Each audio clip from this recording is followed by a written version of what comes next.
analytical knowledge. Hello, can you hear me? Yes, sir, we can. Okay. Is your analytical knowledge as engineer that is required for you to function wherever you find yourself. And I believe that the plenarists will be able to do justice to the topic, as in engineering, the bedrock of diversity. So I wish everybody, all the students, the best, because I believe that you will enjoy this program, you will enjoy the lecture. And once again, on behalf of the Dean of the Faculty, I want to thank everybody. And I want to say you are welcome. And I declare the program open. Thank you. Thank you very much, sir. It was really nice having that wonderful speech by you.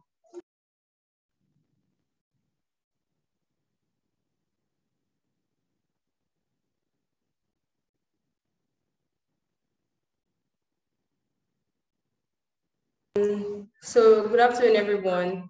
As we all know, we are here to have a career webinar. This webinar is mainly to let us know that with our engineering degree, gives us an edge to venture into anything we want to do after school. So you being in engineering or studying civil engineering or chemical engineering or systems engineering doesn't mean you have to practice it after school. Engineering just gives you that edge to do anything you want to do. That is why it is the bedrock of diversity. So sit back, relax, and enjoy. We have a lot of very, very nice and important panelists here to share their journey with you after school. Mind you, they all studied engineering, but not all of them are practicing engineering as it is now. So enjoy.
Good afternoon, everyone.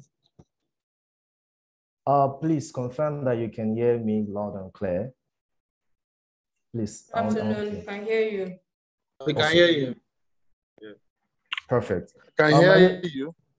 Perfect. My name is Tosin Akinde Peters, and I will be moderating today's panel session. Here with me today, we have 4 seasoned professionals that, of course, like Ms. Sheyi earlier mentioned, initially studied engineering as undergraduate studies, but now some of them have moved on to be a bit more diverse, and that's why we have them here speaking with us today. Now, one of our speakers, as we can see, is Mrs. Nimot Murile. She's fondly called Nimot by peers, and she's a registered engineer with over 15 years of experience in civil and structural engineering design. She has worked on many exciting multidisciplinary engineering things, including urban renewal, city planning and resilience, various private-public partnership contracting models, and has cut at it in these terrains, thereby expanding our horizons in the process. Her experience includes over 7 years of specialized performance-based road delivery project in Liberia, all the way from Liberia, and on scheduled supervisory role in Ghana. She's a member of so many engineering professional organizations, an active volunteer, and has held many leadership positions in these organizations as well. She's a firm supporter and promoter of the SDGs. So I'd like to indulge Mrs. Nemo to just share her screen, just to show that she's with us today. Now, moving on to our second panelist, we have Dr. Abiba. She's currently a senior associate at Boston Consulting Group, a researcher in energy systems, in transitions, and an independent consultant. She also has over 5 selected publications, 1 book chapter, 6 high-impact journal papers, 1 book chapter, all presented at 9 international conferences. She graduated with first-class honors from the University of Oxford, where she had a 4-year integrated bachelor's and master's degree and specialized in chemical engineering in her penultimate and final years. She has participated in many mind-blowing projects, some of which include designing an outreach program campaign to encourage girls to pursue STEM careers, advising the UK Department of Business, Energy and Industrial Strategy on carbon capture technology development, and also has chaired a forum of 70 early career energy sector professionals and increased its international membership by 40%. Our third panelist for today is no other than Mr. Sunny Sharif, who was born and bred here in Lagos, Nigeria. From a young age, Sunny had a flair for the kitchen. However, in the University of Lagos, Sunny Sharif studied systems engineering, but his passion for cooking was undeniable. Throughout his career so far, he has received a number of awards, including Creative Man of the Year, ULES, that's the University of Lagos Engineering Society, the main organizers of today's program. Under 30 Achievers Awards 2013, he was also nominated as Sheraton Entrepreneur of the Year at the African Youth Choice Awards in 2014. He was also recently celebrated by Future Awards Africa as one of the 100 heroes engaged in the race to beat Corona in Africa, which is a very big deal. He has worked as a brand influencer for multiple organizations such as Golden Penny Foods, Fresh Farm Nigeria, Copper Chef Nigeria, and so on and so forth. Next, we have Mr. Alimi Ibrahim. You know him. He holds a Bachelor of Science degree in Mechanical Engineering from the University of Lagos, where he graduated with 4.98 out of 5.00.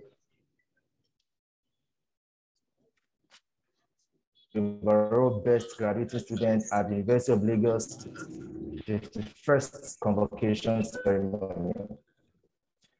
He's the winner of numerous awards and scholarships, a Merit Award for brilliant performance as the best graduating student in the University of Lagos. The Unilag chapter special recognition of Academic Excellence Award, NNPC Shell Nigeria Exploration and Production Company University Scholarship Award, and so on and so forth. So Mr. Alimi, Mr. Sunny, Dr. Abiba, and Mrs. Nimot, will you please? Okay, I can see Dr. Abiba and I can see Mr. Alimi. Is Mrs. Nimot with us right now? Or Taiwo, can you please confirm if Mrs. Nimot is with us, Mr. Sunny? Yeah, she's around. She just raised her hand. Where I can see. I think she's attending this session. You have to order the panelists. Can somebody do that? I'm with you guys. Start. Good morning, Engineer Didiolu. Good morning. Good morning. Okay. Yes, I'm with you. What can I do? Where do I come in? Okay, sir. So we needed. Sir, can you still hear me, sir? Yes, I'm hearing you loud and clear. Yeah. So, sir, you are our distinguished keynote speaker for today's program. We're hoping that you could just give maybe a 5-minute remarks on what you think about the theme for today's program, engineering, the bedrock for diversity. How diverse is engineering as a whole? How well can students just transcend into other professions after school? And how can we prepare ourselves from right now?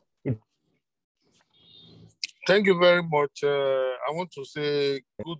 Thank you, sir. I hope I'm being heard. I want to say good afternoon to all the great engineers, product of the University of Lagos and others here present. First, I apologize that I'm joining a bit late. I told the organizers that I had a very packed day today. I'm joining from Ibadan, and I've just had to park on the road to attend to you. I have a few professional things and a few social, so I've just put them together. First, let me thank the organizers for doing this, which basically is key into the dream of the Industry Advisory Board and the Alumni Association. The dream is about identify what you call the soft skills outside the engineering that are needed to make an engineer more complete. But even beyond that, we are aware that quite a lot of engineers have gone into other areas of learning, other areas of other professions. Hello, I hope I'm still being heard. Yes, I can hear you perfectly. Okay, thank you very much. So quite a lot of engineers have gone into other professions. I just had an engineer who's now a chef and doing fantastically, I think, at the Sheraton. I have quite a lot of classmates who went into banking and they did excellently there. I have those who went to ICT.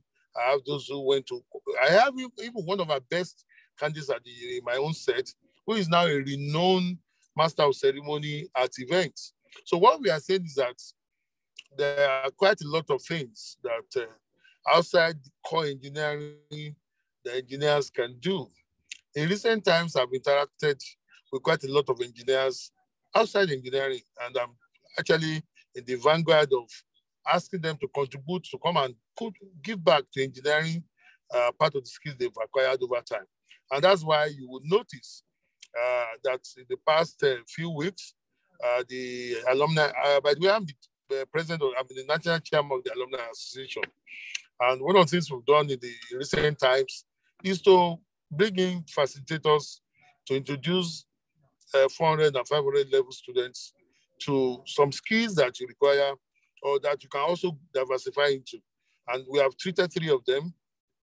HSC, that's Health, Safety and Environment and certification, quality system certification, as well as the certain programs in computer engineering that we consider relevant, or in ICT, programming techniques, programs, softwares, and languages that we consider relevant in the practice of engineering. We have more. And what are we doing? Engineer Bayi Adeola, a past president of the Association of Consulting Engineers, published a book titled Engineering is Development. And his concept was that whatever you think in development, whatever you think about, whatever you can visualize as being development, the core of it is engineering. In 2006, I organized a public lecture as part of the convening of my company, Cresolore Limited, into the body of knowledge within the engineering industry. And we titled it The Engineering of Politics. And the lecturer was none other than the late Professor Bedrock. And he did a lot of justice to it. And he told us how engineering techniques can even be applied in politics. And what are the basic techniques? First, we are planners. Second, we are logic people. We think logically, which means that we think the processes from the beginning to the end. And whatever you do in this world, they are all processes. which means whatever you do, you want to be a chef, you want to be a computer programmer, you want to be a politician, you want to do farming, they are all processes. And the basic things we learn in engineering can actually, in the broader terms, be applied to all processes. So it then means that as an engineer, you're a complete being. You have the capacity to go into any sector and excel. To go to any sector now and apply some of your basic engineering techniques. In those who are doing what is called mathematical modeling, have an ability to reduce every problem to a mathematical model and come up with an equation that says that, look, this problem is, I'm going from A to B, and between A and B, I have to do X, Y, Z. And I must find out how I can define my equation that I will be able to get B. Those inputs, those X, Y, Z, could be your labor, could be your materials, could be your intellect, could be your whatever. So these are basic engineering things, and I'm happy that this issue is being brought to the fore. Some of us, our best brains in engineering, have gone into what is called consultancy, not engineering consultants now, financial consultancy. I remember when we left the university, quite a lot of our first-class students went into Accenture. And what they were doing was less engineering in real terms, but more financial accounting, processes, modeling, economics, and so on and so forth. And all of them excelled. So coming with the topic, engineering is the bedrock of diversity. It means that if you're an engineer, you have the capacity and capability to actually go to any industry when you come out. I have engineers like the late Dr. Timilola Kende. Dr. Timilola Kende, who was a member of the Board of Trustees of the Engineering Alumni Association. We lost him about 3 weeks ago. Having excelled in engineering, Dr. Timilola Kende went and read law. And he was able to also excel in law. He was one that actually designed the constitution of the faculty. And he's been able to apply contract law and all that into the practice of engineering. And I can go on. I have Titi Oshutoki, formerly Titi Alabi, who went into banking and excelled in banking and ended up as an executive director in Guarantee Trust Bank and later on Access Bank. I have Philip Oduoza, who left Unilag maybe around 1984, became the managing director of UBA, excelled in UBA, went on to become the founder and chairman of Nova Merchant Bank, and he's doing very well there.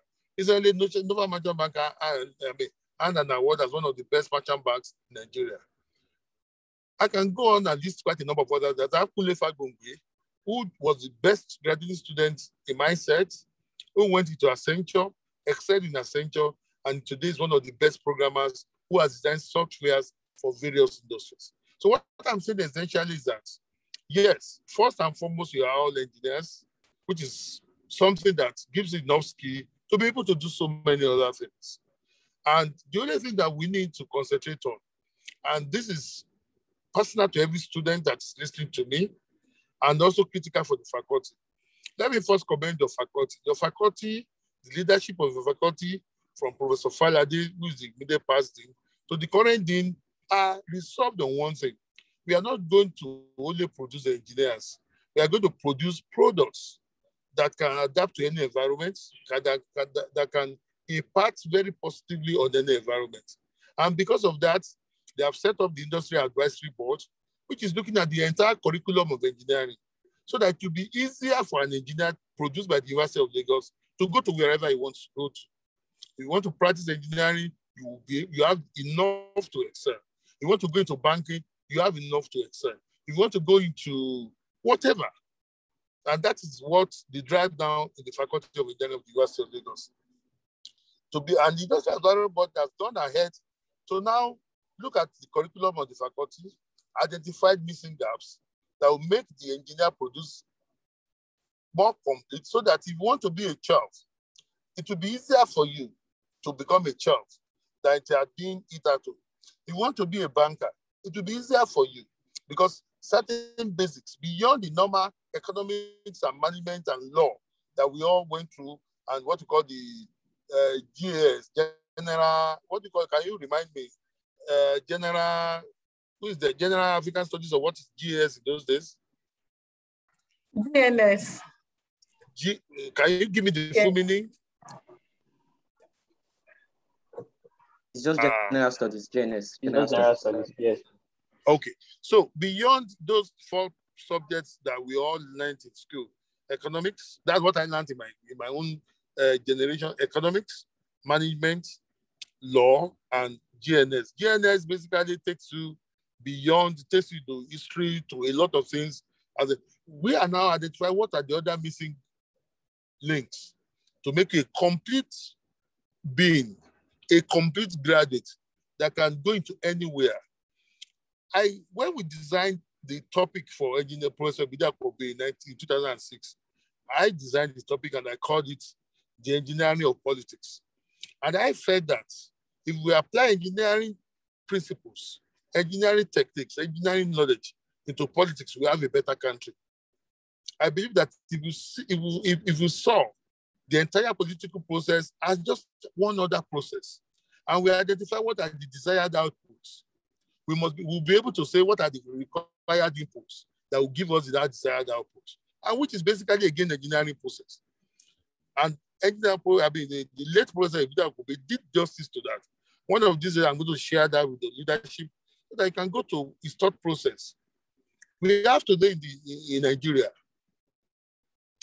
at least 2 of our products from the University of Lagos are governors. I'm talking of Governor Seyi Makinde and Governor Jide Sanwo-Olu. One of our products is a deputy governor, that's Noimot Salako Oyedele in Ogun State. These 3 people, we have interacted with them and we have explained to them that you are all ambassadors of the engineering public. You are all ambassadors of the Faculty of Engineering of the University of Lagos. You are all ambassadors of even the the University of Lagos. And we are told them that we must go in there and make a difference. We have explained to them, you must look at the entire process that you are doing as a process, whatever you are doing in governance, as a process. You must be clear about what your outputs are. You must be clear what are the inputs that will give you those outputs. You must be clear what are the processes that will ensure that you get those outputs. And we thank God that we are beginning to see the impact of those individuals in governance. I am closer to Engineer Otumba Gbenga Daniel, who is my own personal mentor. And when he was in Ogun State, some of the things that were critical to them was that he was able to come up with a 25-year development plan for Ogun State, which looked at Ogun State holistically. And that is an engineering mind and says, look, we are not talking about today. We are not talking about 5 years. Let us think 25 years. Let us identify what this community will require in 25 years' time. What is the growth rate?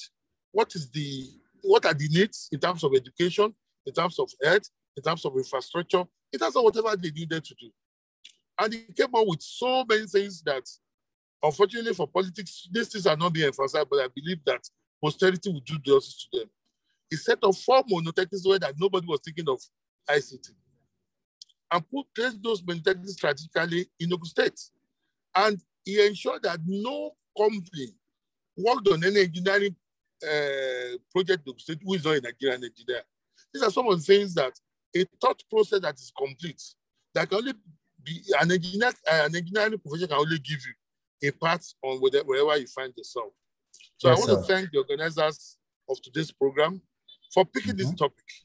I want to thank, I'm happy to see one of our very successful engineers, Muili, on the panel. And I can assure you that some of the people you put together, they're going to make a lot of difference. So I want to thank the organizers for thinking out this process. I want to assure you that you have the support of the Alumni Association in ensuring whatever your dreams are, whatever you also identify as being needed, because in Yoruba, I'll go to Yoruba and I'll try and translate. Only ero is no more or something like that, which means you need to be contemporary to appreciate what are the contemporary issues. More than those of us who left university, I left university 33 years ago. More than those of us who left university, this is my 34th year. You know what the challenges of today are. And we want to work with you, not about functions, social functions alone. Issues that we impact directly on your being, so that when you come out of the university, you'll be able to actually impact better on the society. And going to the future, diversity is the word. So we look forward to seeing that. So I want to thank you for the opportunity you've given me. Thank you, sir. I apologize that I'm not going to be able to be with you throughout the day because of the certain different demands that are on my time. But I assure you that whatever you come out as, I hope you come out with a communique. And this is very instructive. Everything, every conference or event like this that you do, please try and come with a communique that takes the essence of whatever is contributed. So if you could go ahead and appoint a rapporteur who will sit there and as different panelists are speaking and take the essence of the whole thing and bring it out. If you send that communique to me, I will sit down with your faculty leaders. I will sit down with the Industry Advisory Board. I will also sit down with my own, the executive of the association, and we'll see how we can help you achieve those things that you've set for yourselves as a result of today's exercise. That's very important. Very much, sir. So it will not be just a job. It will be walking the talk going forward. Thank you very much. Thank you very much, sir. That was Engineer Dideolu. Please confirm that you can see my screen. Taiwo or somebody, you just confirm you can see my screen. Yes, we can. Yes, we can. Yeah, clearly. Yeah, so that's our keynote speaker. He's a multiple awardee and is the current chairman of the University of Lagos Faculty of Engineering Alumni Association. He has been the managing director of Iconic Crystal Laurel Limited since 2005. A certified engineer, accomplished businessman, avid speaker, and a social commentator of repute. Thank you very much, Engineer Dideolu, for joining us today. Right now, because of time, I would like to move on. Thank you very much. Yes, sir. Thank you very much for joining us. I would like to move on to the panel session for today. Dr. Abiba, Mrs. Nemot, and Mr. Alemi, please, can you just share your screen and unmute your mics? Please, I would also like to inform our attendees for today that do not get the idea wrong. Engineering, the bedrock for diversity. We're not just talking about students or graduates from the engineering faculty moving to other professions, but we're saying even as an engineer, let's say you study chemical engineering, you could venture into mechanical engineering, venture into tech, venture into anything. Diversity as it means, right? And to start today's panel session, Mrs. Nimot, I understand that you have 15 years in the civil engineering space. Would you kindly just share how your experiences have led to this position? Did you study civil engineering in school, or what exactly happened for you? Please, Mrs. Nimot. Yes, good afternoon, everyone, and thanks to Engineer Dideolu, who has set the ball rolling with the keynote speech. I'm a civil engineer. Good afternoon. I studied in the prestigious school, University of Lagos. I did my first degree and I graduated in 2001. And I came back for my master's. I graduated in 2008. So actually my journey started from my family. I have an aunt that is a builder and I've always admired the way she does her work. So at the time I was to write JAMB, I told my dad that I want to study engineering. That was my early days in the junior school. So at the time I realized that I want more than engineering. I want something else other than engineering. My dad, the civil engineer, has already pegged it down that, okay, she's going to study civil engineering. So he insisted I must do civil engineering, and I went through school. And then eventually, when I graduated, I said, this is the certificate. I'll go back to do what I wanted, which is economics. I wanted to go into management. Okay. So about, I think up to 5 years, I wasn't actually practicing engineering, but I was preparing towards what I want to do. And I met some mentors in Association of Operational Women Engineers, and I see what they are doing. But I don't know how they started. So, and I said, if they can be where they are presently, and that's where mentoring comes in, I think I should go back to my engineering. So I started writing my professional exams and find my way back into management, into what I want to do, doing relevant certifications, and that is how I started. So I started as a civil engineer, but not with the mind of being an engineer, but I find my way back into civil engineering, and I eventually get back into exactly what I've always dreamed I want to do. I don't know if that answers your question. Thank you very much, Mrs. Nimot. Very lovely story right there. And I can understand how interesting your journey must have been for you, and we're happy to have you with us today. Dr. Abiba, now before today's program, we got questions from some of our students just to share with you guys, and I'm going to ask you one right now. Now, many students have been wondering, because in Nigeria, there are very limited opportunities in the labor market for engineering students or engineering graduates. So what are those skills that you think students can start building right from their first year in school, second year in school, that will just give them an edge in terms of accessing these limited opportunities in the labor market? Can you just share one or two tips? Thank you. Of course. First, thank you all for having me speak today. It's a pleasure to be here. As you have seen from my profile, I'm currently a management consultant at the BCG Lagos office. So by background, I am a chemical engineer and I have a PhD in energy systems and climate change research. But then I decided to make the jump to management consulting. And I'm giving this background because it's very important about if you want to end up in an industry that perhaps is not entirely related to engineering, what are those key skills that you need? I find that there's probably two or three that have stood out from my journey as a management consultant. The first is obviously the analytical skills, which engineering kind of equips you for holistically. I think one of the most critical things to do is to be able to have strong quantitative skills, but also to be able to represent a problem, to break down a problem and represent it mathematically so that you can get a solution. And I think this is the bread and butter of every engineering student, because you go through 4 or 5 years doing it every day. I think the important thing is with regards to analytical skills, do not think of the maths or the calc or whatever quantitative skills you're building. Try and segue them from a strictly engineering context to be able to apply them anywhere.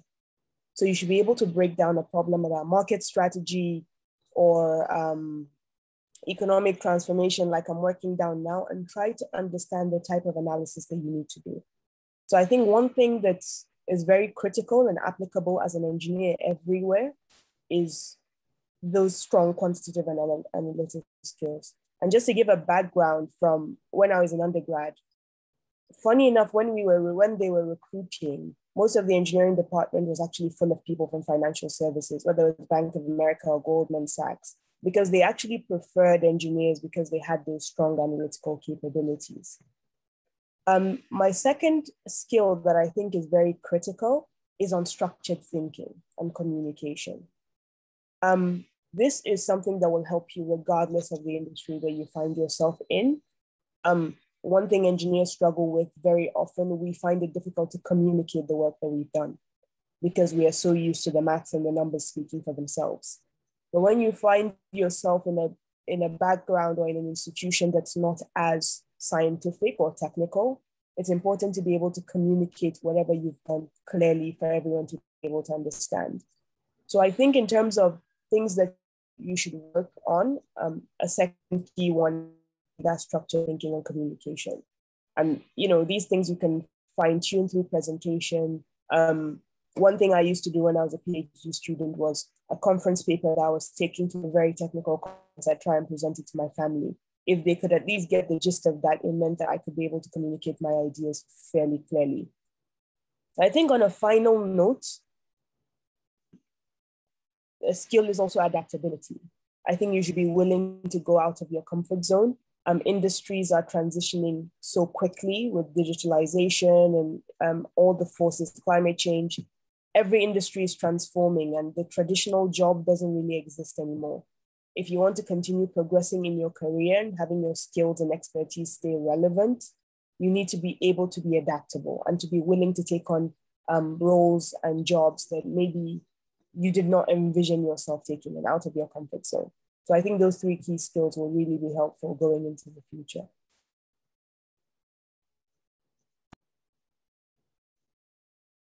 Thank you very much, Dr. Abiba, for sharing numerous skills that we can start preparing ourselves with. And I would like to introduce Mr. Sani Sharif. He's our 4th panelist for today. Mr. Sani, if you would just like to share your screen. Thank you very much, Mr. Sani, for joining us. I hope you can hear me loud and clear. Yeah, sure, I can hear you. I apologize for coming late to the conference. I'm so sorry, everyone. Apologies to everyone. Perfect. Lagos traffic, and it's on. I mean, it wasn't really expected to see this more traffic the earlier hours of today. So, I mean, I'm glad to be here. Yes, we understand. Thank you for joining us today. Mr. Alimi, I understand that you recently graduated from the Faculty of Engineering, and you emerged the best graduating students in the entire school. Now, many students of Nigerian universities particularly do not believe that our current educational system or university system here makes us or equips us enough to compete with graduates from schools from all over the world. What is your opinion as the best graduating student of the University of Lagos? How well would you rate our...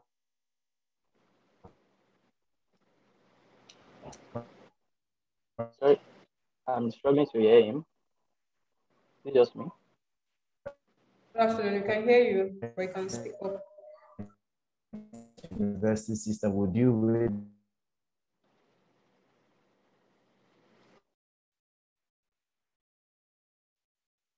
Yeah, I think it's having technical glitches. Can you hear me? Yes, I can hear you, but I didn't get the question. All right, thank you so much for joining. I think he was trying to ask, noting how deep-rooted you were in the educational system, which affirm you emerging as the best graduate student in the University of Lagos. From the few years of experience you have now outside, what can you say are those skills that you spending most of your time on academics are actually helping you now in the industry? Thank you so much. Okay, so for me, I think having a good grade gives you like leverage in the industry, because if you actually go outside here and you're trying to apply for jobs, they'll tell you have to have a first class, you have to have a 2-1. So I think the academics actually like stand first as something that they will assess you on before they actually see them to like consider you. So it's very, very important to like have a good grade. But beyond the good grades, you also have to have the skills. So there are some people that went to school, they have the grades, but they can't actually like apply the grades to the industry. And for me, my background is engineering, but I think my first two jobs, right? This is my second job actually. So my first job was actually in corporate finance. And so how did I get into this corporate finance? So I saw the opening in school, actually. I think it was the school that organized a career fair. The organization just sent in random meals. And that was because of the academic excellence. So before they shortlisted, they just looked at us and said, okay, you have first class students, you have 2-1 students. That also shows that you need to make it. And they sent us a mail that we should come for test. So that was how I got to know about the job. Then I followed through, took the test, and they offered me a role at first as a finance analyst. And in my mind, I was thinking, finance analyst, like I have 5 years in engineering. Why would I want to do finance? Like I didn't buy the idea at first, but then that was like the only opportunity available, right? Because the way the Nigeria system is set up, you don't have NYSC, you cannot do any other job. So, and this was open to like take me in without the NYSC. And I felt like, okay, so it's finance job, and I was open to like just learn new things. And my mentor used to tell me then, like, no knowledge is a waste, like irrespective of what you just like acquire the knowledge. Another important thing is like we are still quite young. And, it's good to like explore, right? Before you finally make your final decision to say this is where I want to actually be. So when I got in, they changed my role again from finance to like business intelligence. So I started as a business intelligence analyst. that was more of like doing analytical work, which was something like very, very close to engineering that I studied. So, as an engineer, you do a lot of analysis, do calculations. So in that role, it was not difficult for me. I could like easily fit in because I had the skills, analytical skills from school. So I spent like the first 2 months there. And, so after 2 months, the ED called me there and I was like, so Ibrahim, I think there's an opening in corporate finance, like, will you be interested?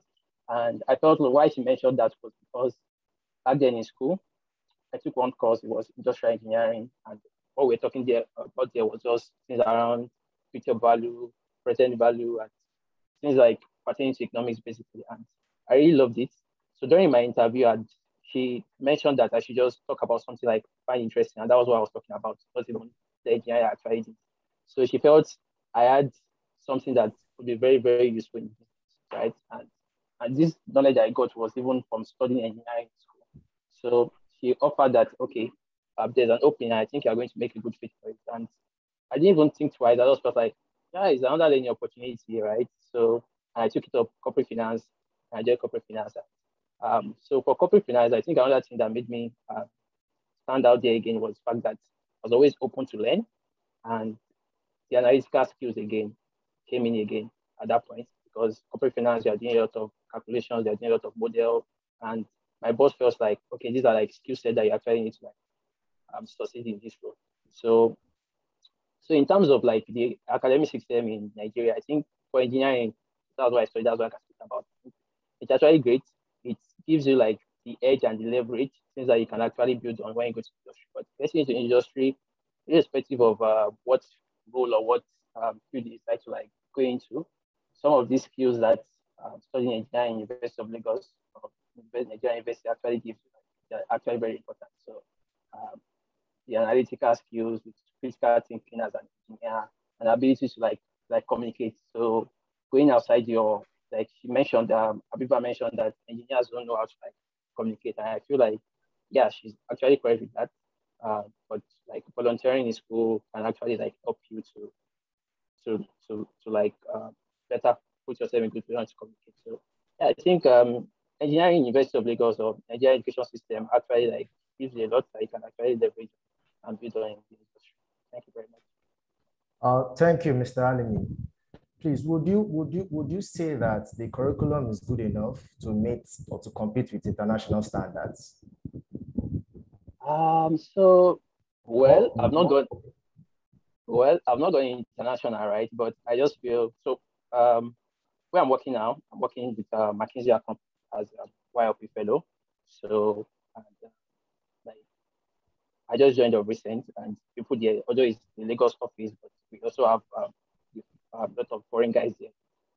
And I'm not like the only one. So we're about, from University of Lagos that we joined, we're about 4 of us. And so like we being recruited here, like working with foreign guys, you must have seen something in us. So I wouldn't say the curriculum is bad, or I think it's like equips you with everything that you need, and you can only build from there. Like when they recruit you, you still have to take you through trainings and stuff. But I think, yeah, something you can like leverage on. And again, aside from me, I have a couple of friends that have gone outside the country working with Goldman Sachs. Like these are like multinationals, not just random people that enter there, right? And they are products of University of Lagos, products from Nigeria, and they are making waves with this top companies. So I'll say, yeah, the curriculum is good, and they can actually compete for them to even find themselves in that place.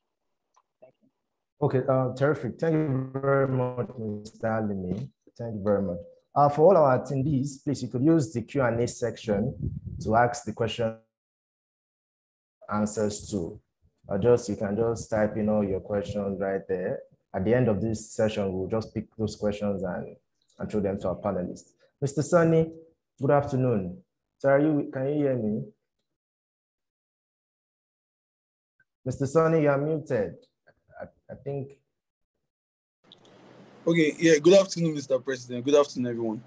Yes, thank you very much. I understand that you studied systems engineering in ULES. Is that correct? Yeah. Correct. Yes, please, can you just take us through your career so far? Some of the experiences that turned out to be maybe a turning point that just made you know that, okay, this is what I want to do after school. You understand that transition from systems engineering to what you do right now? Okay. All right. Thank you so much for bringing me on board. It always feels good to be back home, like with my colleagues. You know, every time I hear University of Lagos engineering, you know, it always feels good to be around this circle because I can remember back then at the university, you know, it was just that transition, the period of my academic session was a huge turning point for me. One, and two is the amount of knowledge and experience, exposure that I go for University of Lagos coupled together is literally what has made me what I am today. You know, that's right. If there's anything I'm doing, I'm always giving a big shout out to University of Lagos, you know, the engineering faculty, you know, because the drilling, everything that has made me, graduate from the faculty of engineering has made me who I am today. You know, resilience, you know, the fact that you have to be very smart, intelligent, not just brilliant. For you to survive in the engineering, you have to be multi-skilled. You must be willing to depth. You must be, what's the word now? You must be willing to multitask. You must be willing to work hard, put in like so much work to make sure that you can do well in your academics and whatever side gigs, whatever side jobs that you're doing, whatever career you're trying to build alongside your engineering degree. You know, you one way or the other, the system just makes, for me, I think the system really made me very intense, made me quite intentional, and it made me more resilient because the way engineering in Unilag will drill you, you know, the just keep going, will just keep playing in your head because you know that if you are doing, for instance, now you are doing your GEGs, you know, general engineering courses, you're doing your control engineering courses, you know, anything that has to do with like serious mathematical analysis, you know it takes you from step A to step Z. You know, so it's as simple as is you can relate that with starting up a business or starting up a brand. And I tell you something, you as an engineer, engineering just makes you understand how to automate your processes.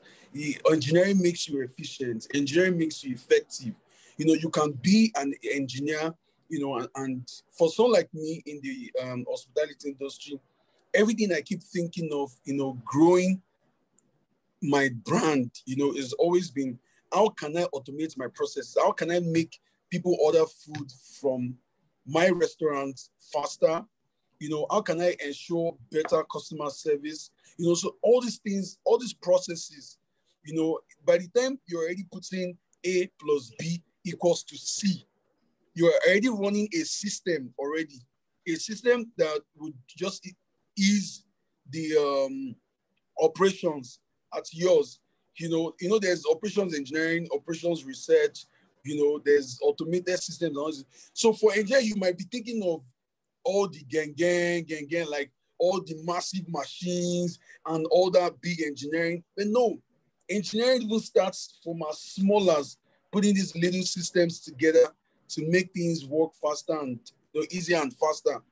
You know, it's not until we start to build like robots or we start to do like massive engineering projects before we apply what we've studied or what we've learned, you know. So for me, engineering is life. It was a great experience, you know, and studying engineering at the University of Lagos has made me resilient, made me more focused. It made me resilient, made me more focused, made me determined, you know. If every time I keep telling myself, if I could survive through the University of Lagos, then I don't see any challenge, any business challenge that would come up. And let me not say something here. I found out that, you know, graduating from ULES, about 60%, 50 to 60% of my colleagues were already doing like other stuff aside engineering. Some people were already doing programming. Some people were already like going into fashion. Some people already going into the hospitality industry. Some people already going into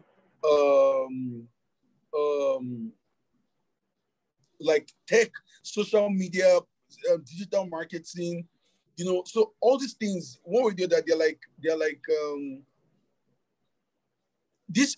I mean, all the inspiration literally came out from the faculty, because I did systems engineering, for instance. You know, it was more like engineering IT, you know, like the tech part of engineering, you know, and no lecturer will come to your class to come and tell you, this is how you have to be enterprising, you have to survive in the Nigerian labor market. No, the what you can see in your environment, what you can see in the society will literally motivate you into saying, okay, why don't I become a job maker? Why don't I become an employer?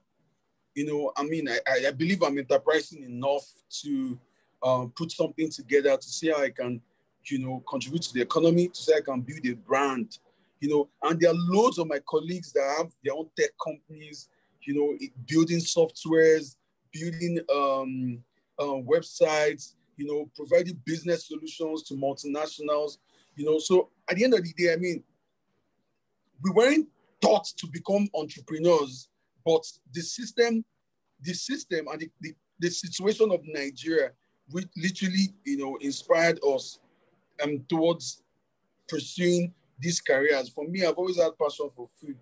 You know, back in school, Jaja or B312. Are there any Jaja all students here? If big shout out to everyone here, if you're from Jaja, you know. So I can remember my room, B312, 2009, 2009 or 2010, you know, where I was making sandwiches, you know, I was selling to my colleagues, I was selling to students, you know. People used to call me different sorts of names, you know, all sorts of names.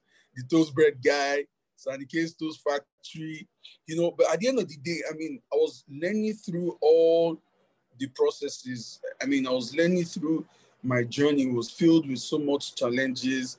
You know, I remember that I had to stop, you know, because my GP was already going low. So I had to go back to like focus fully in school. Then I think after my third or fourth year, then I now started the restaurants and the kids on campus, like proper restaurants, you know. So engineering, the drilling from engineering, you know, just kept me going. It made me stronger. It made me resilient.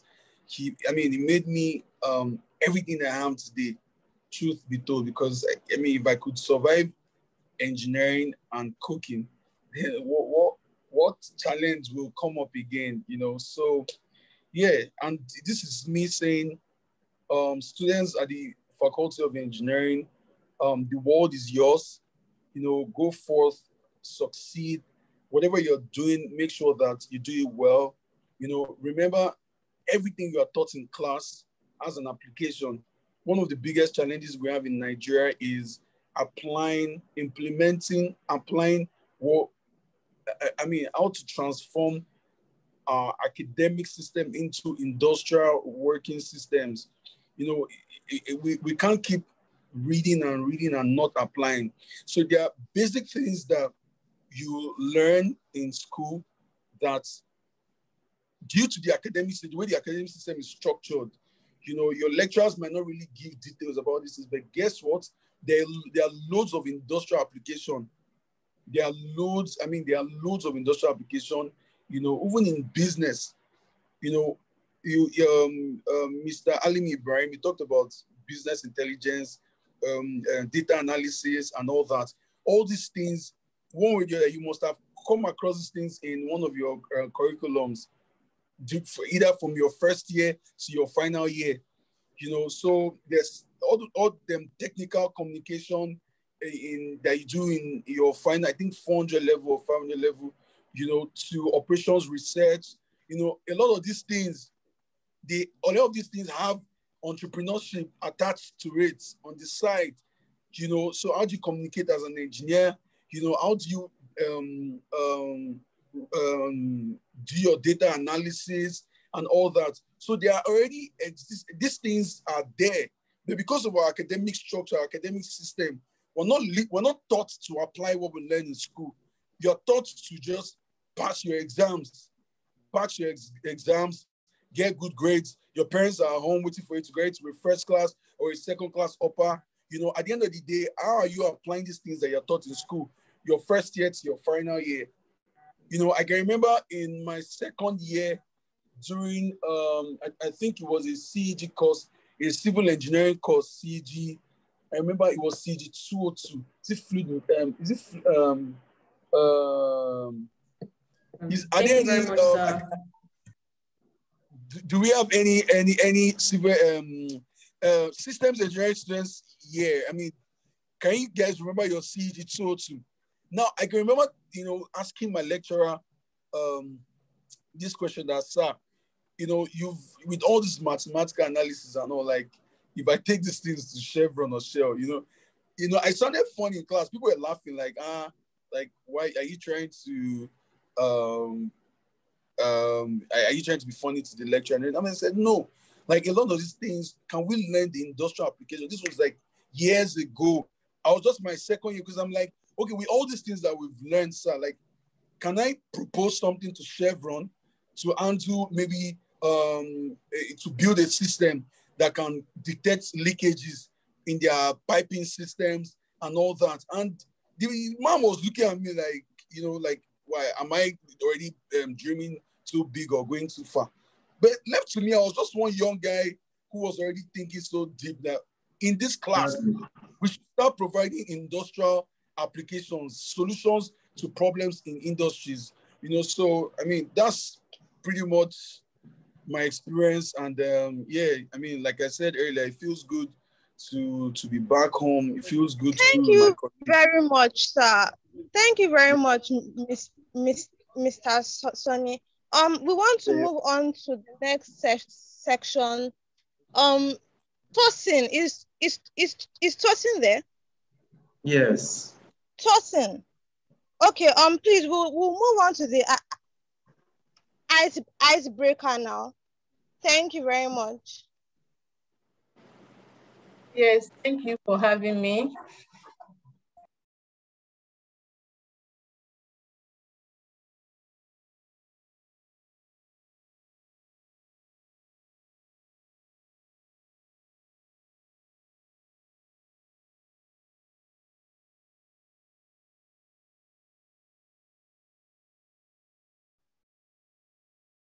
Thank you so much, Mr. Sonny, for such a detailed explanation. Yes, sorry, and Engineer Nimos, thank you. We still have quite, you know, one or two questions for you, Ma. We're still having the panel session, but just to make it more interactive, we would love the attendees to at least, you know, that we actually have prize for the first 3 persons to give us 2 pointers that have been gotten from all our panelists' explanations so far. So we could remember that Dr. Abiba spoke about our experience, our academic journey, same thing as Mr. Alimi and Mr. Sonia and Engineer Nimot. So you could just type, right, 2 pointers that you've been able to get so far from this interesting conversation, just to make it more interactive. We would love to hear from you. And so far, I couldn't see anyone. Yeah, the last thing on the chat box is CG202. So just 2 pointers on what you've been able to get so far. Then trust me, there are exciting prices for you aside from the normal, you know, card incentives. And trust me, we are getting your contact details. But please ask questions. The panelists are here to answer. Okay, I could see that someone said no knowledge is lost. And I think that should be from Olong Toba. Olong Toba Fisayo said no knowledge is lost. Academic grade is very important. Fantastic, Olong Toba. I could see that Adewoyi said, I learned that we should try to develop our structured thinking and communication abilities. I learned that we should try to develop our structural thinking and communication abilities. Can they give us one more to qualify for winning the prize? Adewoyi. Okay, and Emmanuel said, I could hear Emmanuel saying that engineering gave Mr. Sonny the resilience he needs for life challenges. Mr. Alimi spoke on business intelligence. So we have Emmanuel, we have Olong Toba. Adewoyi couldn't give us 2. So we have the last person. Okay, Amarachi is in the competition now. Analytical skills are very important. That is just one. Oluwadam, adaptability skills. Okay, Adewoyi, now we have our 3rd person. I also learned that we should develop our adaptability. Please, you can keep it coming. And then for those 3 persons that actually gave us those pointers, trust me, we are going to reach out to you and contact you. On this note, I'm going to hand over to Tosab to take the second aspect of the question for the panelists. Thank you so much. Yes, thank you for the quick icebreaker, just for a little break. I would like to move on to Dr. Abiba. And now, Dr. Abiba, you're into consultancy. Would like to understand what the story behind that is. Did you always have an interest in that, or it happened across your career or along when after you graduated?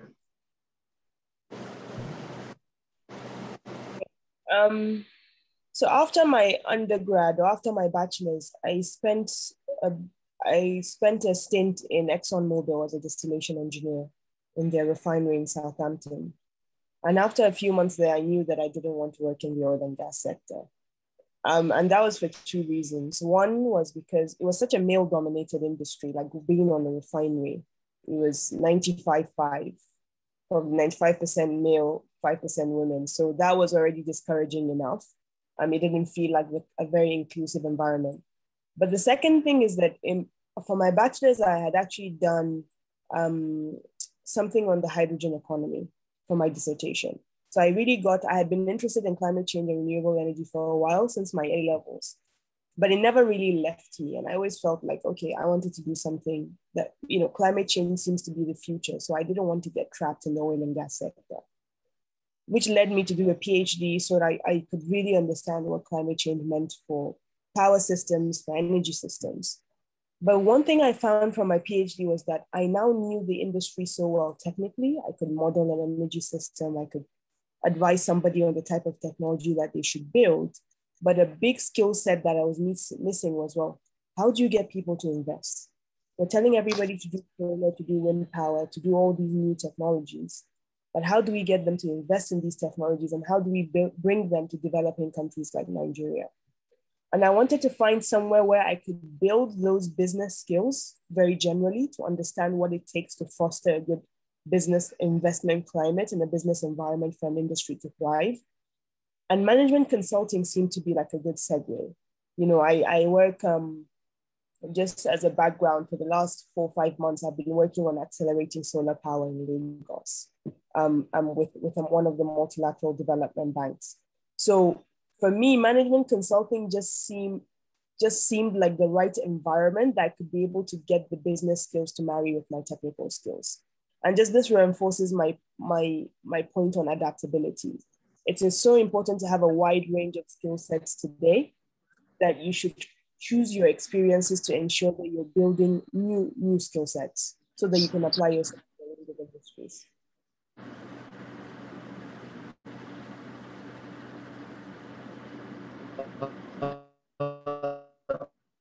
Thank you very much, Dr.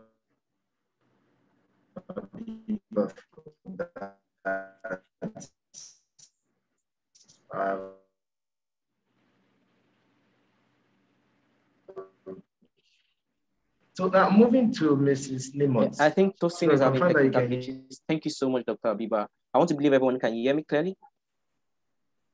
Yeah, all right, fantastic. Yeah, I can hear you. Yes, we can hear you. All right, I think we're having it.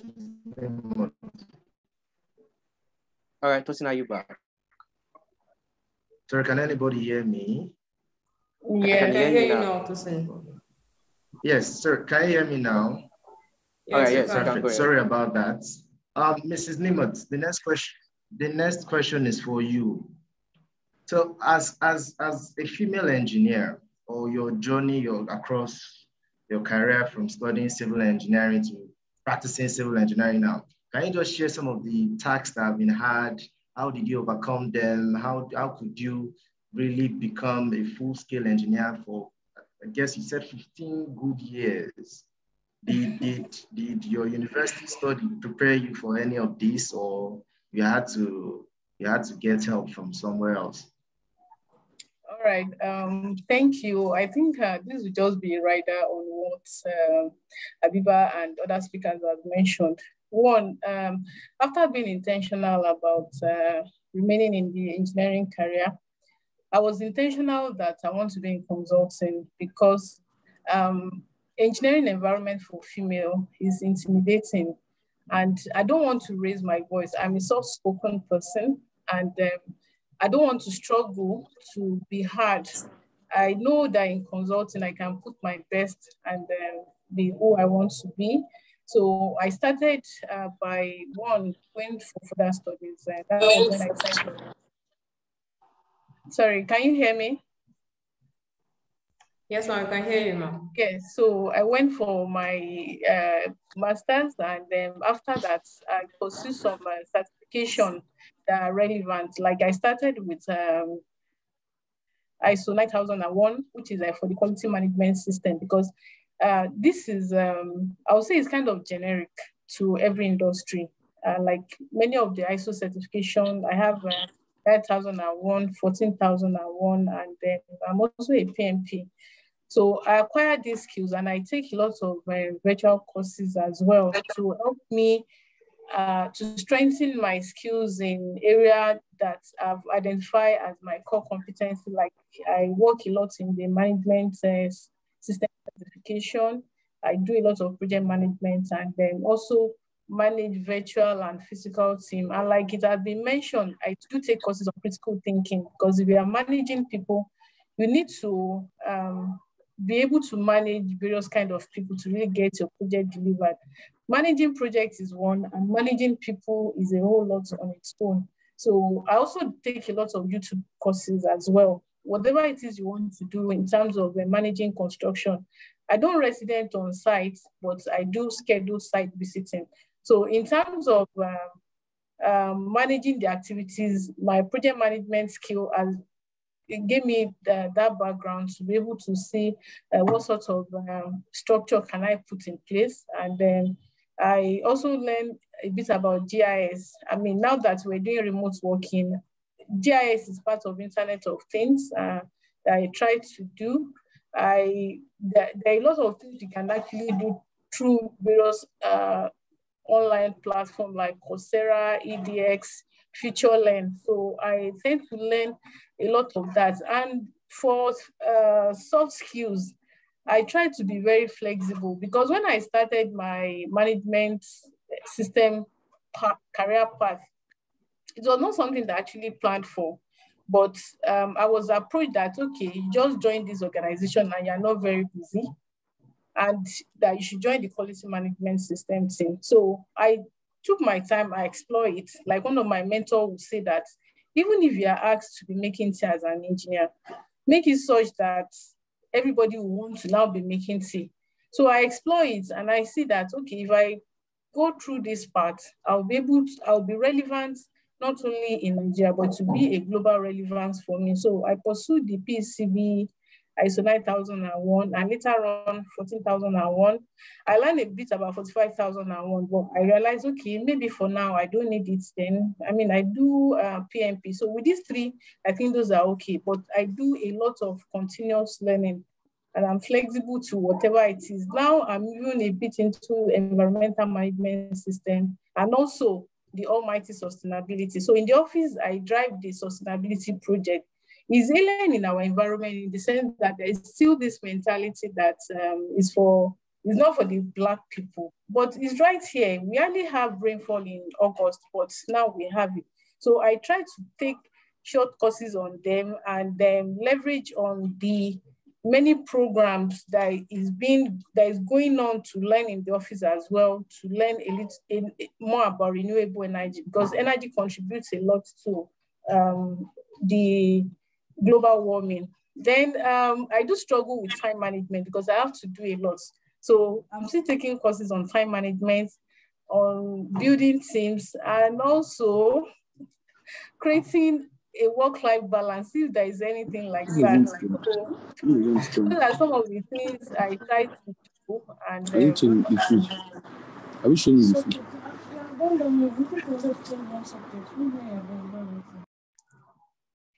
Sorry, I'm done.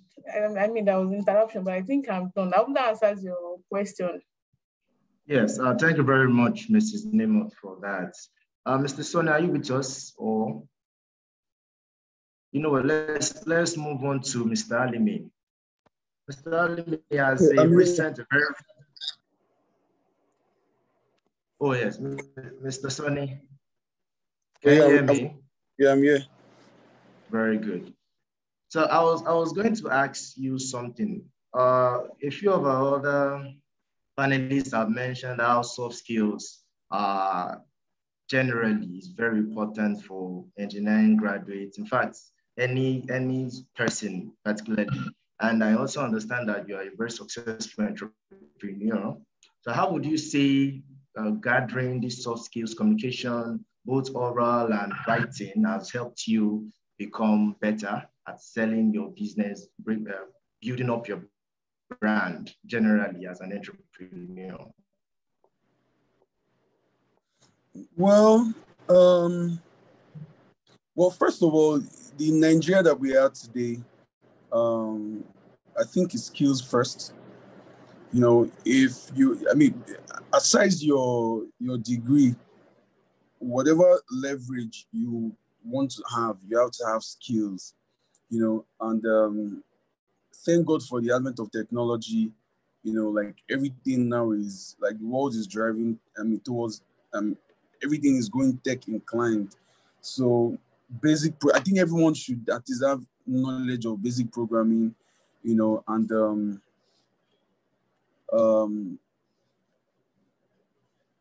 so the path I took, you know, is quite a very risk. I mean, I took so much risk because if things didn't work out, it would have been so bad, you know, because like food, like the culinary part of the food industry is like way different from like food technology, etc., etc.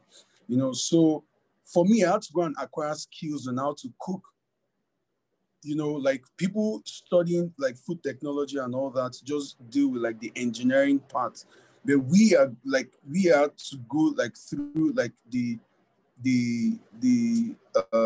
processes on how to cook. So not everybody, I mean, we need to take this line, you know, but I mean, to God be the glory. So those skill sets that I have, you know, learning how to cook, you know, putting business proposals together, you know,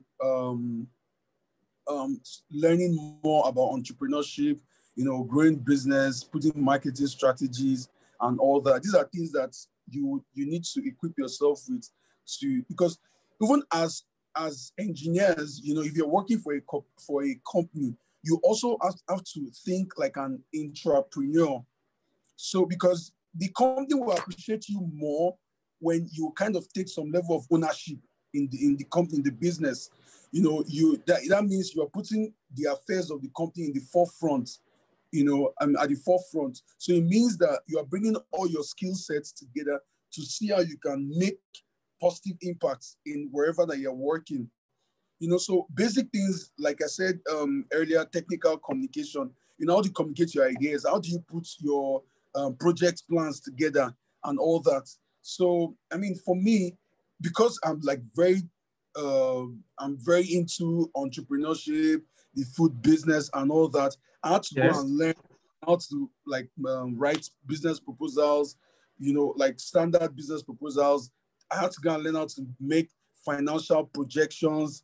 You know, I had to, you know, learn so much about branding, about management, you know, so all these skill sets has been what's been helping me, you know, and I mean, it's never, you keep seeking knowledge, you keep learning, you keep taking courses online, you know, because now everything now is because of the internet, because of the internet and how technology has made a lot of things easy, you know, the world, everyone has access to information. In fact, you can easily do your research before your brain even clicks on something. You can literally get answers.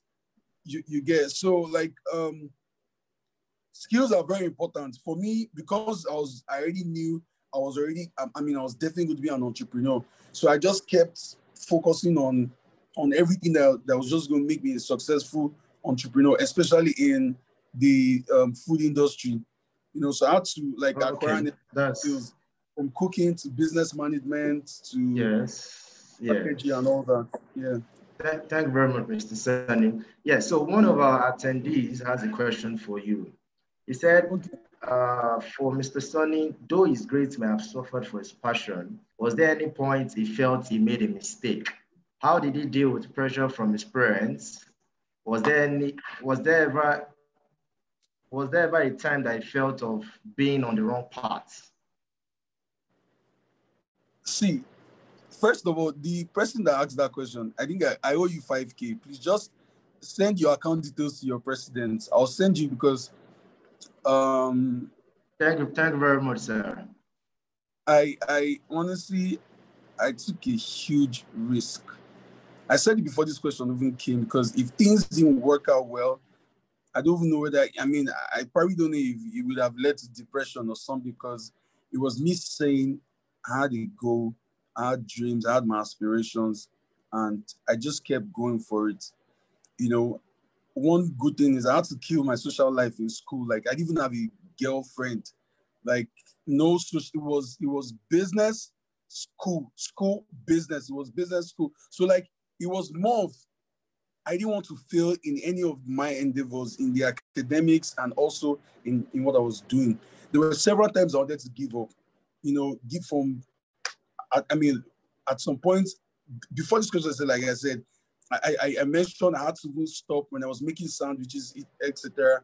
I had to stop because of bad grades, So at some point, the fear of, if this doesn't work and that doesn't work, what happens to me? That alone was enough motivation, that it was a major drive, because I can remember my dad was always yelling at me that he doesn't know what I'm doing, that I'm studying engineering, I'm supposed to graduate with like solid grades and get a job in NNPC, in DPR, Chevron, Shell, and all these big multinationals. That why am I distracting myself from academic excellence? What am I cooking? Like, he didn't make sense to my parents, especially my dad initially. Like, why didn't you just, first of all, not even in my father's house, will you say you want to become a chef, you want to go into culinary, you want to, so I just knew that if I didn't make it, if I didn't succeed in what I was doing, then I was just definitely to be gone for. So I had to put in 100% effort. If you're sending me a material on how to become a successful entrepreneur, on how to do, you just see me consuming those materials, because I'm like, yo, I have to just be successful. So it was enough drive, me saying I didn't want to fail in my endeavors. I wanted to graduate, and I also wanted to do well in the culinary, the food space, so it was enough motivation. And trust me, there were several times for you. There were several times. Yes. Well, we have other. I'm sure you guys have. You guys are time bound, but maybe on your next event, I'll be able to share in details. Because it was crazy. It was a very challenging journey for me. But to God be the glory. Yes, sir. Yeah. Thank you. Thank you very much for that. Mrs. Nimot, I can see that you want to answer one of the question here live. Would you want to do that now? Or? Yeah, I've actually dropped my my response to that, and I just had by using my own background. It's not that I started well, but I didn't start with the mind of practicing engineering. But eventually, when I decided to go into management that I am presently, I met with mentors who understand what I want to do. That I want to now acquire engineering management skill. They believed in me, and my family also supported me very well. And then I also have friends who have similar ambition with me. So what I've just typed to the person is, number one, you need to believe in yourself. You need to tell yourself that whatever comes out of it, it's okay. It's what I wanted. Whilst we're in school, people buy grades, but for some, whatever they come out with, either a third class or pass, it's you own it. Then surround yourself with people that believe that even with the third class or pass, that is you and it's your own part, then they can support you with what you can do with it. So it's very possible to actually correct the wrong of, the questioner. It's very, very possible. Okay, yeah, perfect. I want to add something to thank you very much. Sorry, Okay. can I add something to what you said? So in terms of like someone starting very bad and making a good grade at the end, it's very, very possible. But I think the important thing there is for the person to realize that very, very quick. Not that you started with a bad grade in your 100 level and you're getting to 300 before realizing that, oh, I started very bad and you want to make up for it. So, because I had a friend, not like he started way bad, but his very first semester in the school, he had like maybe like 3 point something. It was around 2.2 or thereabout. Today he finished with a first class, a very high first class, finished like a 4.7. And that was his first semester in school. But he realized that, oh, my first semester was very bad. He went back, reflected on it, what did he do wrong, and he was able to like make up for it. So it's very important that if you realize very early, you can still like make up for it. Because that was his first semester, and every other semester I was maybe getting 1 B in the semester or 2 Bs. It didn't go below that. So it's important that you realize very early. If you realize very early, you can actually work for it. Thank you. Yes, thank you very much, Mr. Alimi. Dr. Abiba, a lot of people talk about networking a lot, but it seems like it may not be as easy as we all hear it is. Would you like to share some networking tips with us so that as we just graduate, we could start putting all of those into use and even start from now as students? Sure. So in terms of networking, social media has made it a lot easier to be able to reach such a wide range of professionals. I think almost everyone, if LinkedIn is maybe difficult to reach them via Twitter, typically you can. I think the 2 tips I'll give first is in terms of the style of communication, and the second is in terms of what you're asking from the person.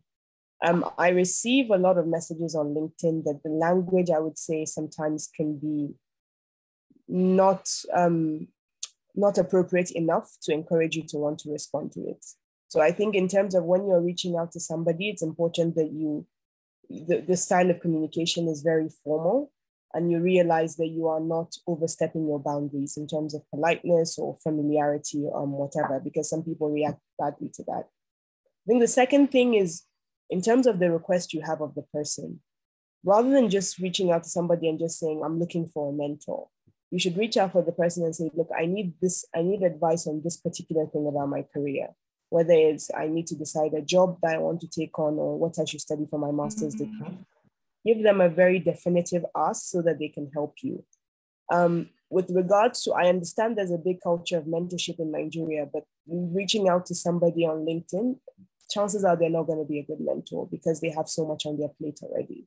So just have a very specific ask of them and then make it time bound as well. Please, if you can help me in the next week, I'm trying to make this decision. The person is also going to likely take you more seriously.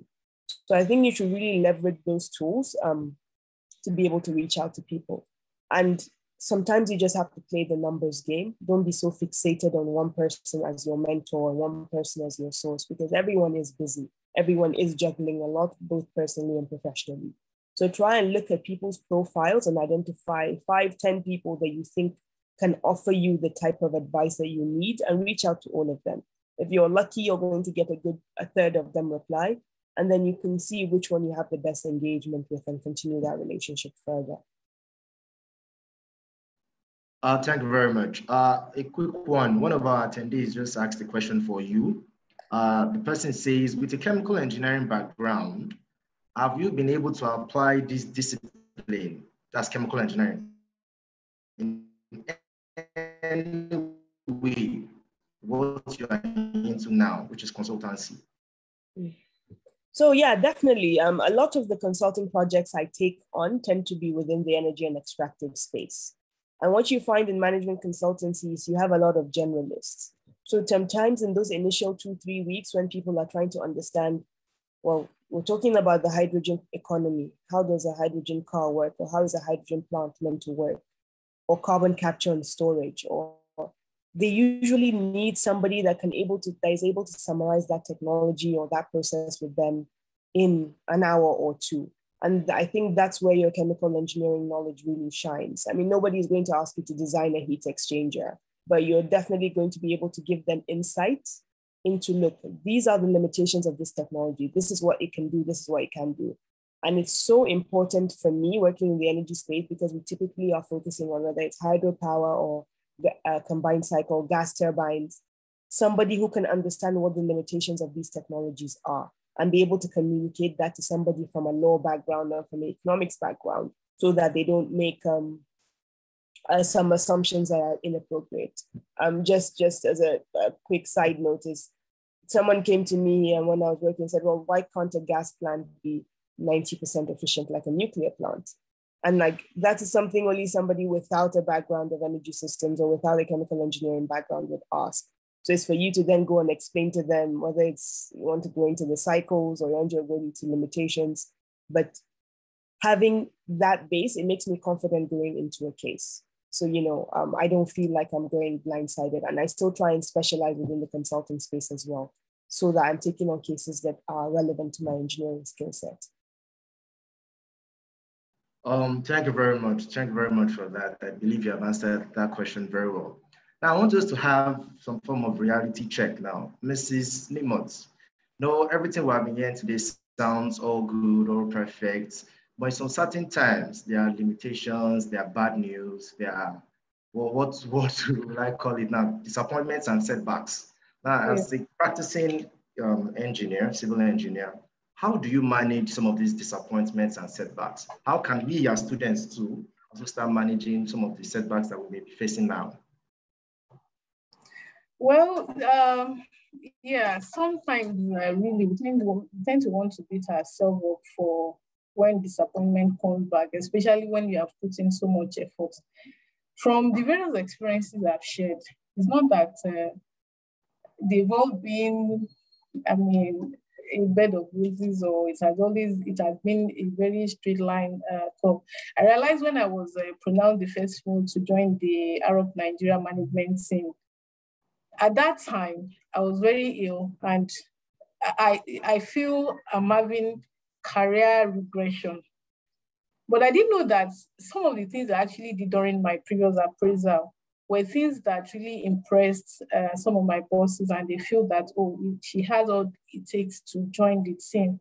So sometimes when I get disappointment, I look back at those things that I actually didn't wish or pray for. And sometimes I feel, okay, I actually didn't work for some of these things and they come my way.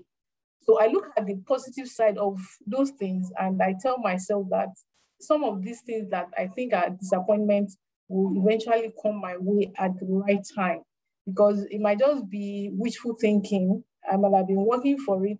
And sometimes even when I fail exams, I fail some of my professional exams, maybe one or two. And also when I take some online courses, am I required to pass maybe 70% or something? But because of my various schedules, I'm not able to concentrate. So it just like kind of give me a reality check of, do you just want certification or you want to acquire these skills? And for some that I really just need the certification either to move to the next level, I reorientate myself and eventually just drop some of them. So most times, it just tell me to slow down, rejig and reanalyze those things you are actually running after. And for me, I'm a woman of faith. My faith tells me that when they come true, they're actually what is meant for me. If they don't come true, they're not meant for me.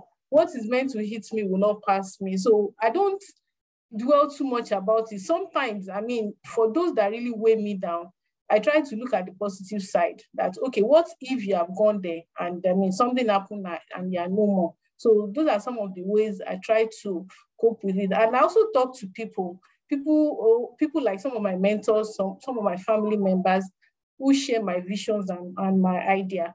And some are able to tell me in reality that, oh, Nimot, you didn't prepare well for this, or you don't even deserve this part you are trading. And, after maybe hours, I'll think about it and, I'll just move on. So these are some of the ways I actually deal with disappointment whenever it comes my way. Yes, thank you very much. I see that Dr. Abiba wants to add one or two things. So, okay. I just want to add to some stuff that she has said, and just to reflect on some of my experiences with failure. And just to highlight, first of all, that failure at some point is a given. It's going to happen. So just mentally prepare that there's going to be, I understand you're all engineers, you're all incredibly brilliant and high achievers, but there are going to be obstacles and you should be prepared for that mentally, because if you're not, it could really take a toll on you psychologically. And I just want to reflect on maybe my first and second years at Oxford. So Oxford's the first few years are general engineering, and I was terrible at control systems. And I always got like a 51 in my exams throughout. I never went below, never went above. It was just a 2-2. And I was terrible at it. And I think the first time I saw that, I had just come from such stellar grades. I went to school in Maiduguri. I was born and raised in Maiduguri until I was 15 before I moved to England. But I'd never gotten anything less than like a 90. I considered a 97 a bad grade. So seeing a 51 took it on me. But one of these things of realizing that you're going to have your weaknesses and you're going to have your strengths. And I think once I realized that I had a weakness in that particular type of engineering, I knew that I had to ace everything else if I wanted to end up with a first class with a good degree. So there's that aspect of also reflecting on all your strengths and your skill set to understand where you should channel your efforts.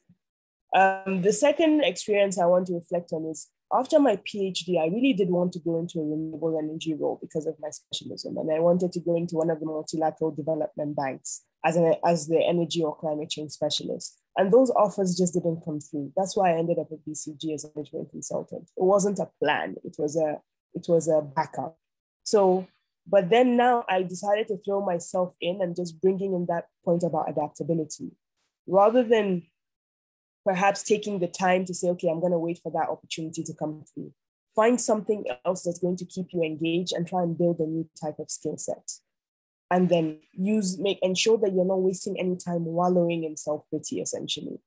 Because once you get used to the fact that failure is a given, and it's just a part of life, you're able to work through it a lot quicker and to be able to channel your efforts into actually improving yourself professionally. And just a few days ago, all these energy specialist jobs that I didn't get for like 2 years, I was looking for them. Literally this week, somebody sent me an offer for one. So it's there's a sense of timing. There's a sense of, like you said, there's a sense of God having his own plan. And I went to BCG for a reason, to learn, to try and get a different set of experiences, which are now much more valuable to me holistically. So do not take any failure on your part as some. Failure is not always reflective of your capability. It's probably, if it's reflective of your capability, it's usually in a very narrow sense, and it's not a grading of you as a person or as a professional. So it's important to take that going forwards. Perfect. Thank you very much, Dr. Abiba, for that. Mr. Alimi, I know you graduated with 4.98 out of 5. I don't know if you had any setback. Graduated with, would you like to share if you had any setback, or it's all been very, very nice for you? Setback in school or setback after school? So let me just talk about setback. Anyone. Yeah, so I also think for setbacks, don't just look at it as it should be like a learning point for you. I think my first job was when I transitioned from the business intelligence to corporate finance. So my very first month, I was supposed to process a payment to a foreign investor, and I missed the deadline by a day. So during my appraisal, my boss Richard just called me. I was like, so Ibrahim, you rated yourself a 4 in this area out of 5. I think you're going to get it. I was like, what happened? Because I didn't even know that I missed the payment by 1 day. And she was like, missed the payment by 1 day, blah, blah, blah, blah, blah, blah. I'm like, okay. So at that point, I felt bad, right, that I missed the payment. I didn't even know I missed the payment deadline. But I think, again, the feedback that you get also like influences how you take things, right? But for me, I think my boss did a very good job of communication, even though she gave me a 2, but she just explained to me that, oh, I know you're just joining the team and this happened, like, don't look at it this way. I saw it as a learning point, right? So I think there are different ways at which people learn, so that you experience yourself or you learn from people's experience. So, and the one that speaks more, touches you the most is the one that you learned by yourself. So after that time, I never missed the payment, and my next appraisal I got a 5. So important to look at setbacks or failure as like a learning point for you to go back and remap things and say, oh, this is what I did wrong. Then you can move from there. So yeah, so that's it. Thank you very much. Now we're getting really close to 2 p.m. and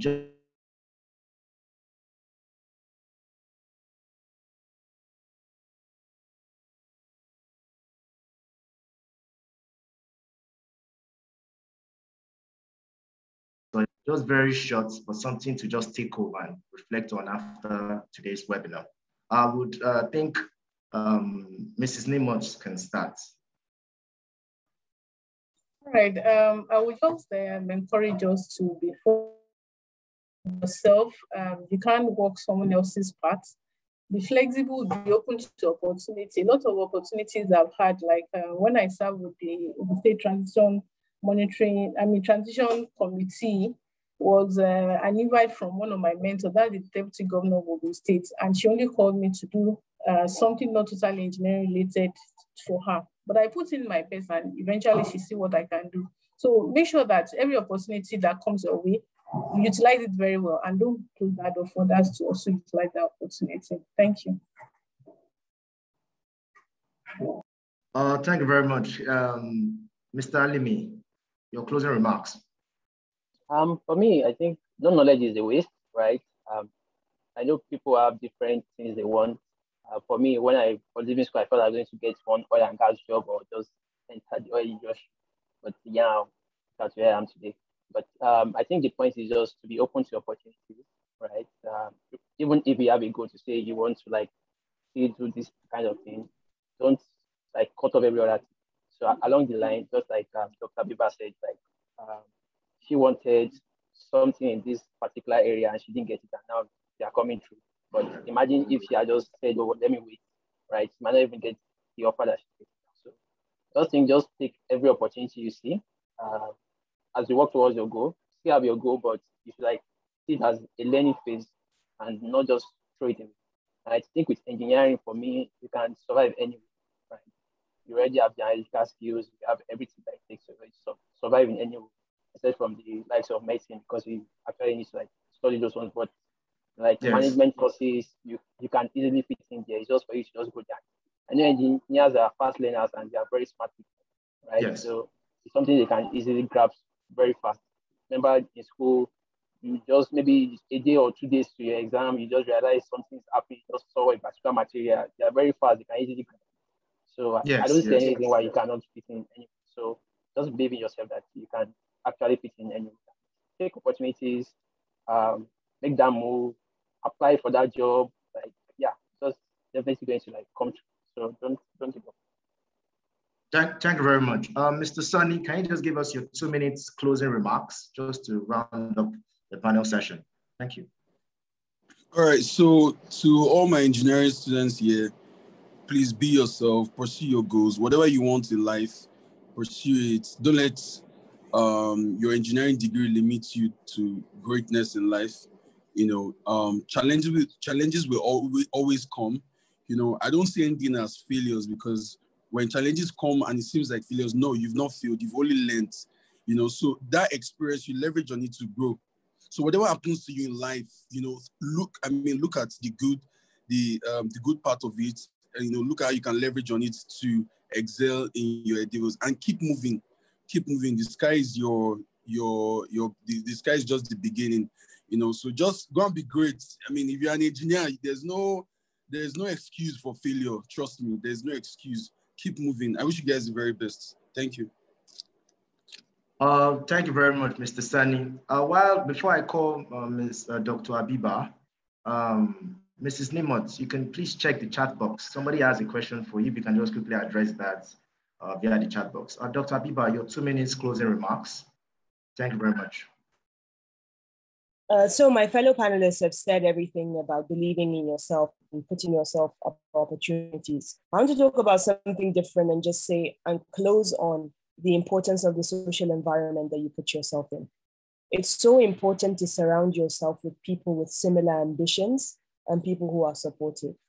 If you are going to go for a career that is too high-powered, that is super ambitious, you want to excel, it's important to have such a supportive system to ensure that you always have a fallback. When things get rough, which they will do, you always have a good group of people, both family and friends, to support you. So I want to say that the difference between me and maybe some people at Oxford that have not excelled as much is not the ability. Some of them are so much more intelligent than I do, but they just didn't have that support system to encourage them to be the best that they could. So I want to make a note that everybody should also have in the back of their heads that it's important the people that you surround yourself with. And it's important that you're all on this ambitious path towards the same thing so that you can encourage each other. And then just on a final note, like everybody wants to, become the next Jeff Bezos, right? But take care of yourself. I can tell you a lot about stress and what happens when somebody gets very stressed, especially when they're very young. And it's not a good thing. So ensure that while you are pursuing all these ambitions and you're applying yourself and working the 60, 80-hour weeks, ensure that you're also taking some time off to just be a normal human being and be with your family and be with your friends and actually have a life. It's so important going forward because it has a direct impact on the longevity of the career that you're going to have. Thank you very much, Dr. Abiba. At this point, I would like to appreciate and thank all our speakers that has been with us from the beginning of this session up till now. I would also like to inform our attendees that this webinar is being recorded or is recorded, and we'll be sharing the link to the recorded video to everyone in case you just want to have a rewatch, want to just ruminate on some of the things that has been discussed. And on that note, I say a big thank you to everyone for joining us. And I would like to call on the president of the University of Lagos. And okay, sir, I think Dr. Nimot has something to say. Yeah, you really want me to be a doctor? Don't worry, I'll work on it. I'm Engineer Nimot. Okay, so there is a question for me for someone. I don't know if you want me to take the question or you actually called me to look at the question. Yes, I was hoping you could answer that via chat. Or do you want to read that now? Yes, let me quickly respond. She's asking if as an electrical engineer who is working on HVAC, if she can actually do both mechanical and electrical. Yes, it's possible, but it requires a lot of focus on your own part because we have sub-consultants that work for us who are electrical.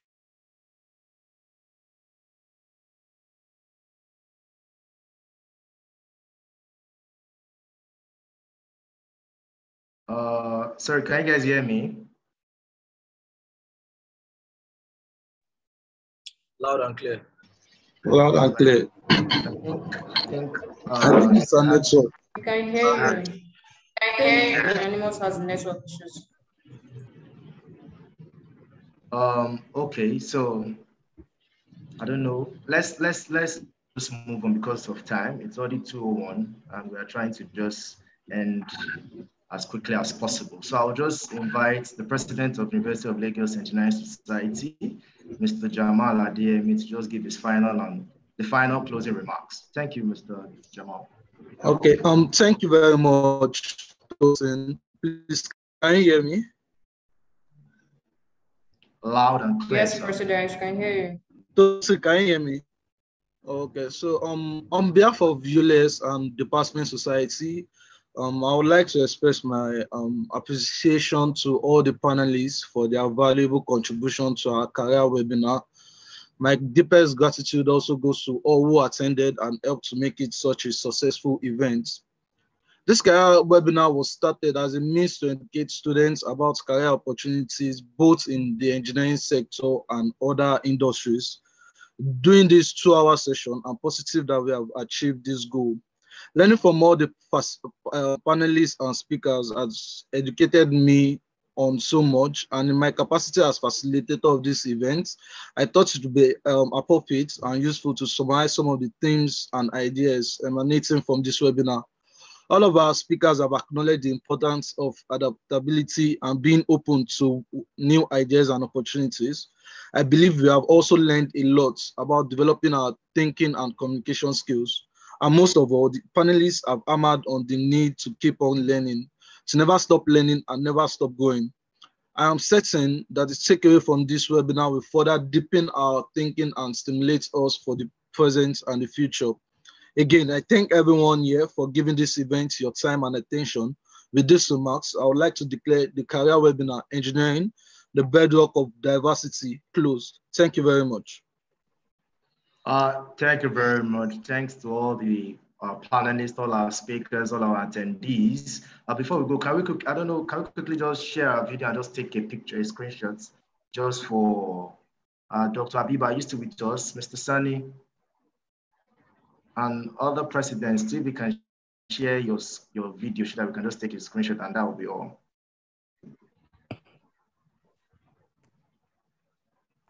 Thank you, everyone. Thank you.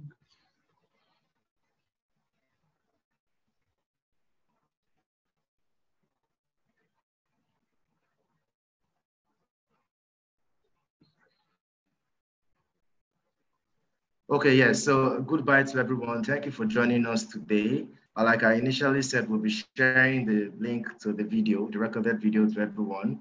We wish to see you in the next webinar organized by the ULES or the University of Lagos Engineering Society in collaboration with all the departmental societies. Thank you very much. Enjoy the rest of your weekend. Goodbye. Bye.